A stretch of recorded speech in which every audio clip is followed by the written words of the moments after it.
എന്നാൽ നമ്മൾ ഇതിനെ തള്ളിക്കളഞ്ഞ് നമ്മൾ അഹങ്കാരത്തോടെ മതഭക്തിയിലും പൗരോഹിത്യത്തിൽ നിന്നുകൊണ്ട് നമ്മൾ പാപിയായിട്ടാണ് ഏത് മതഭക്തനാണെങ്കിലും ക്രിസ്തീയ മത പുരോഹിതന്മാരുൾപ്പെടെ മാനസാന്തരപ്പെടാതാണ് മരിക്കുന്നെങ്കിൽ ഇന്നാണ് യേശുക്രിസ്തു മടങ്ങി വരുന്നെങ്കിൽ ഇന്നേക്ക് 1000 ആണ്ട് തികയുന്ന ലോകം അവസാനിക്കുമെന്നും അന്ന് നമ്മൾ ഈ കല്ലറകളെ വിട്ട് ഇതേ രൂപത്തിൽ എഴുന്നേറ്റ് വന്ന് ഈ പ്രസംഗം മുഖാന്തരം അവന്റെ മുമ്പിൽ ഇതേ രൂപത്തിൽ ഭാര്യയ്ക്ക് ഭർത്താവിനെയും ഭർത്താവിന് ഭാര്യയും അറിയാം. നമ്മൾ ചെയ്ത എല്ലാ പ്രവൃത്തികളെ പറ്റി നമുക്ക് ഇതേപോലെ അറിവുണ്ടാവും. മരിച്ചതിന് ശേഷം തോന്നലല്ല, അതെന്താണ് ഇതേ വ്യക്തിത്വത്തോടു കൂടി നിങ്ങൾ എഴുന്നേറ്റാം യേശുക്രിസ്തുവിന്റെ സിംഹാസനത്തിന് മുമ്പിൽ ഈ പ്രസംഗം നിങ്ങളുടെ ചെവികളിലേക്ക് മുഴങ്ങി കേൾക്കും.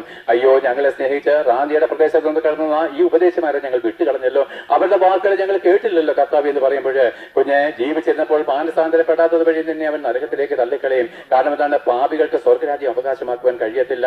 അവൻ നമ്മളെ നരകാഗ്നിയിലേക്ക് തള്ളിക്കളഞ്ഞിരുന്ന കാലമില്ല, സമയമില്ല, സൂര്യചന്ദ്ര നക്ഷത്രാദികളും ഇല്ലാത്തത് കൊണ്ട് ആ നരകാഗ്നിയിൽ നമ്മളെ വീണ്ടെടുപ്പാൻ ഒരു ശക്തിക്കും കഴിയാത്തത് കൊണ്ടും പുരോഹിതന്മാരുടെ ധൂവപ്രാർത്ഥനയ്ക്കോ അവരുടേതായിരിക്കുന്ന കർമാചരണങ്ങൾക്കോ കഴിയാത്തത് കൊണ്ടും ഉന്നത പാങ്കുളെ താട്ടി ദഹലഹൃദയങ്ങളെ വിട്ട് മാനസാന്തരപ്പെട്ട് യേശുക്രിസ്തുവിന്റെ ജീവൻ സ്നാനമേറ്റ് പരിശുദ്ധാത്മാവിനെ പ്രാപിച്ച് നിത്യജീവനിലേക്ക് എന്നതിലേക്ക് ജീവിക്കുവാനായിട്ട് നിങ്ങളും നിങ്ങളുടെ കുഞ്ഞുകുട്ടികളും പറഞ്ഞു എന്നുകൊണ്ട് ഘോഷിച്ചുകൊണ്ട് ഈ പ്രസംഗം നിർത്തുന്നു.